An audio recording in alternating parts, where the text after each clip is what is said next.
यदि हम चाहते हैं कि भगवान हमारे सब अपराध माफ़ करे, तो इसके लिए सुगम सरल साधन यही है कि हम भी अपने साथ संबंधित सब लोगों के सब अपराध माफ़ कर दें। कहते भी हैं कि रात को सोते समय तू सबको क्षमा करके सोया कर। जिसने भी पूरे दिन में वचन मन कर्म से अगर तेरा दिल दुखाया भी है तो उनको माफ़ कर दे, तो सुबह उठने से पहले परमात्मा तेरे सारे अपराध माफ़ कर देगा। क्योंकि गलतियां तो हर मनुष्य से होती हैं। कभी किसी के दोष या अपराध पर दृष्टि न डालो, क्योंकि वास्तव में सब रूपों में हमारा प्यारा परमात्मा ही तो है। सबके अंतर में वो परम पिता परमात्मा ही विराजमान है। कहते हैं न कि सब घट मेरा साइयाँ सुनी सेज न कोई। और ये चीज़ जब हम मानेंगे, इस चीज़ को महसूस करेंगे, तो देखिए हमको किसी से कभी कोई शिकायत भी नहीं होगी।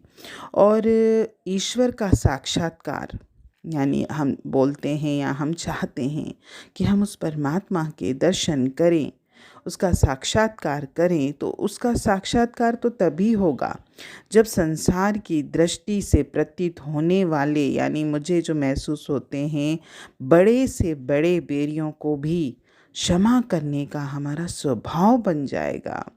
मैं किसी के लिए भी, मेरे मन में कभी भी ईर्ष्या, द्वेष,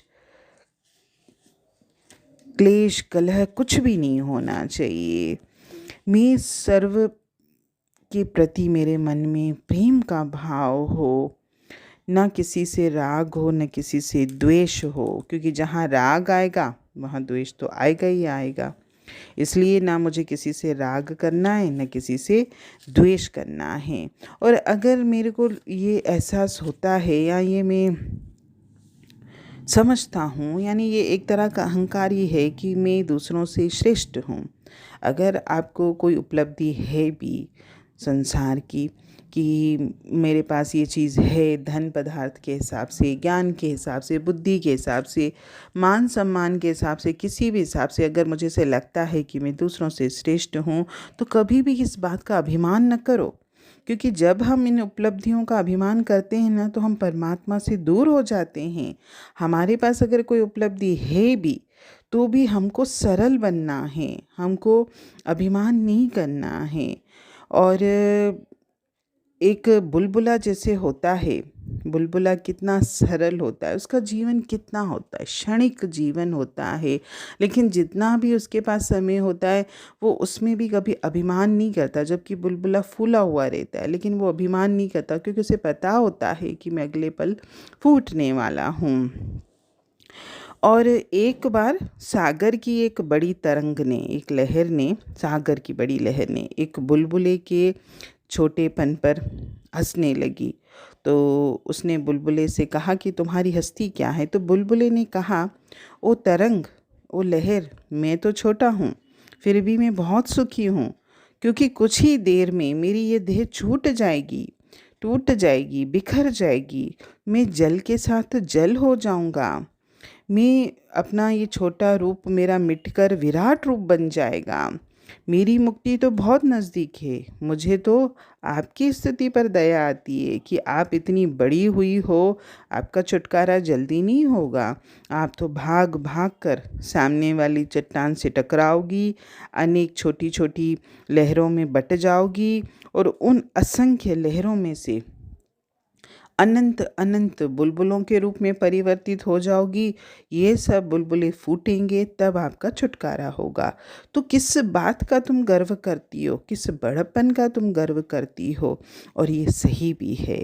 हमें भी उस बुलबुले की तरह सरल रहना है, उस लहर, उस तरंग की तरह अभिमान में नहीं रहना है कि अपने को बड़ा और दूसरे को हम छोटा माने। जब हम ईर्ष्या से, द्वेष से और घृणा और निंदा से, इन सब से दूर हो जाते हैं, तो आप ये सोचिए, हम अपने आप ही, हमें कोई मेहनत नहीं करनी पड़ती है।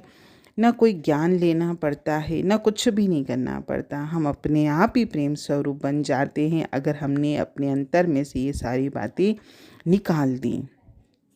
और अगर हम ये सारी बातें किसी के प्रति भेजते भी हैं, यानी हमारे मन में अगर किसी के लिए ईर्ष्या, द्वेष का, घृणा का, निंदा का विचार आता भी है, तो आप ये सोचिए कि हमने अगर किसी के प्रति ये विचार अपने आप को लाया अपने अंतर में, तो हमने ऐसे विचारों को तो खुद बुलाया है। क्योंकि अगर हम किसी के बारे में गलत सोचते हैं तो गलत सामने नहीं जाता, गलत मेरे अंतर में ही आता है। यानी मैंने तो अपना ही नुकसान किया। शरीर अनेक हैं लेकिन आत्मा सबकी एक ही है। वो आत्मा परमात्मा अलग नहीं है। हर आत्मा परमात्मा का ही अंश है। वही करता है, वही साक्षी है, वही आलोचक है, वही प्रशंसक है। तो मैं किस में सोचता हूँ कि मैं अलग हूँ, सामने अलग है, मैं श्रेष्ठ हूँ, सामने वाला छोटा है। कभी भी हम ये भाव न रखें।